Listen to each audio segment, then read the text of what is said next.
IREN is trending down 14.65%. This is Friday, the 6th of February 2026. The company's earnings missed, and it has sparked an intense debate over its strategic pivot toward AI. Yeah, so this is it's extending its weakness as a result of the weakness in Bitcoin. Okay, let's see now. It's Q2 FY26 results, mixed revenue estimates with $184.7 million revenue and a $154 million net loss, including over $290 million in derivative related losses and $31.8 billion in mining hardware impairments tied to ASIC-to-GPU transition. The company also secured $3.6 billion in GPU financing tied to Microsoft contract to add 140,000 GPUs and unveiled the 1.6 gigawatt Oklahoma data center campus targeting projected $3.4 billion annual recurring revenue by end of this year. Okay, so we're looking at a significant weakness. Okay, it's lost 11.47% in the regular session. Now this 14% is in the post-market session. Okay, let's see what we have. Quite a high beta stock as well. Short sellers will be delighted with this. Okay, well, okay, let's have a look at the 4-hour chart.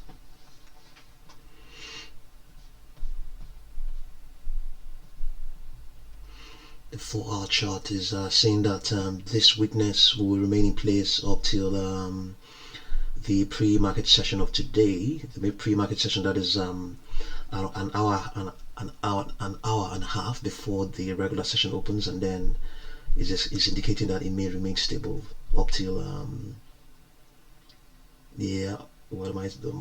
up till Monday. The whole of today, it's saying that it may not print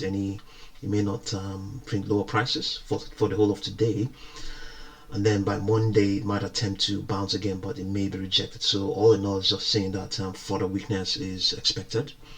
Yeah, further weakness is expected based on this extrapolation. I can imagine, that people might still be taking their money off the table. So that's what the extrapolation is indicating. Who knows, something else might happen. Yeah, momentum equally expected to pick up from midday today, and there's a chance that it's indicating here that the stock will rise above its 10-period moving average on this 4-hour chart. On this 4-hour chart, that's by today as well. By the close of today's trading session, we'll see.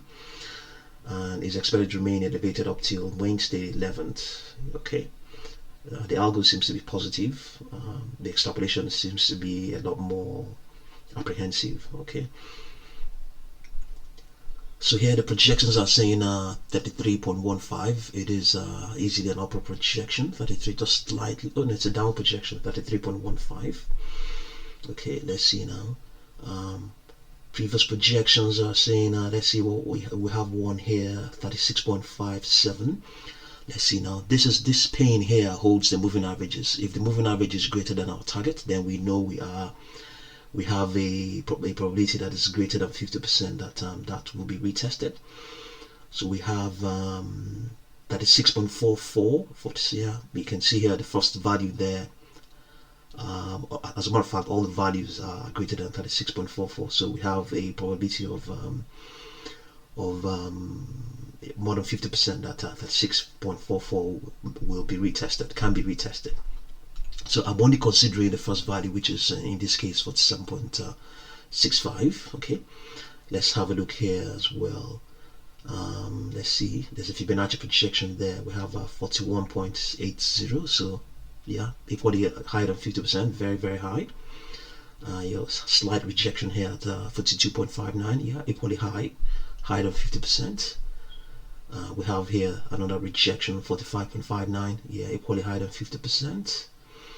We have another pivotal projection that is no longer valid. It is 49.64. Okay, statistically very, very high, higher than 50%. 51.74, yeah, equally higher than 50%. Let's try this one here, 54.87.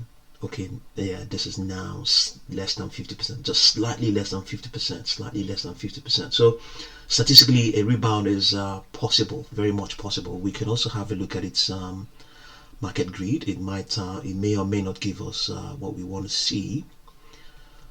Let's see. We want to see the stock. We want to see the price within a range. We don't want to see it outside of the range. So it's now outside of the range because the market it has been. It's not. It's this came out. I think in the post-market session, it hasn't had enough time to react. Yeah. So, but in any case, it's saying that the range is between 44.06 and 35.57. So the stock is right outside of that grid. So when you have prices at the bottom of the grid, then a buying opportunity opens up.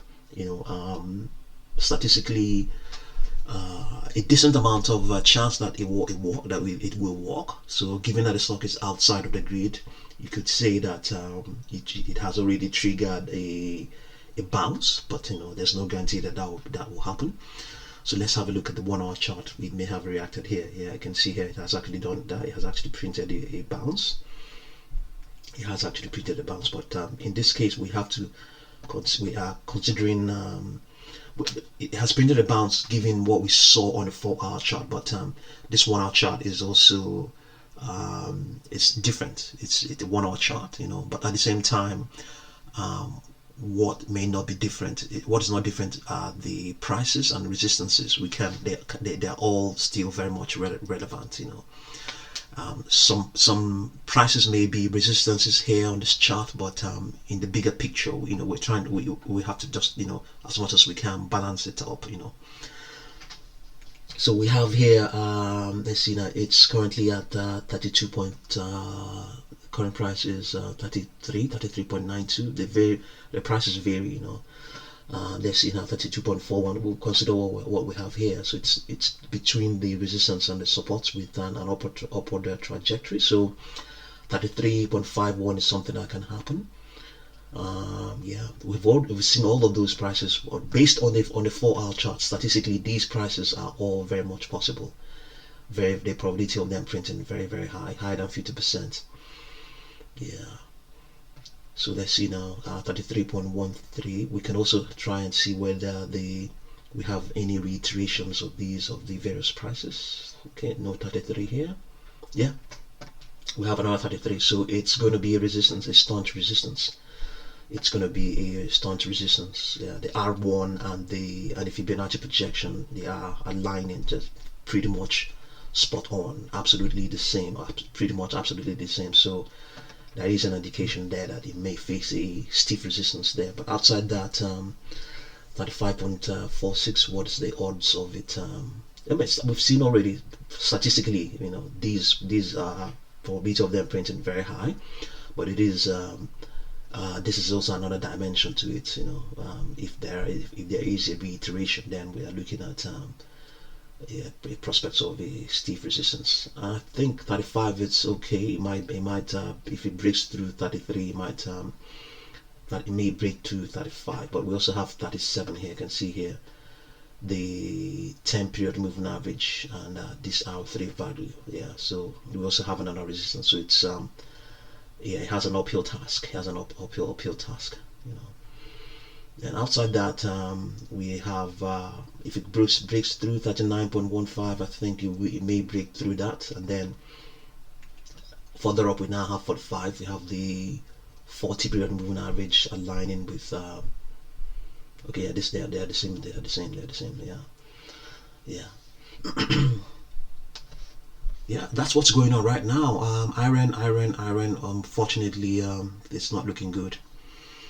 It's not looking good.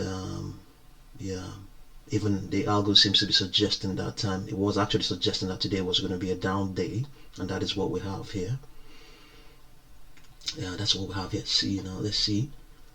Yeah, that's what we have here. So this is not active at the moment. So the stock is way outside of this grid on this daily chart. So it's actually it's the extrapolation is valid. Seeing today was going to be a down day up till Monday the 9th. Yeah, maybe afterwards you're saying that you might get a bounce up till towards Tuesday the 10th, and then after that we're looking at lower prices thereafter. Yeah, quite unfortunate. Yeah, but it's a matter of patience. All of this will be die down, and people may decide to come back into the stock. Let's see. Short interest is let's see what we have in terms of short interest, 17.43%. What is 50-day average, 38.915. I think it's options may be market makers may have a hand in this, because option traders are quite active. Yeah, so that's what's going on right now. I'll definitely continue to update you. Thank you very much for watching this video.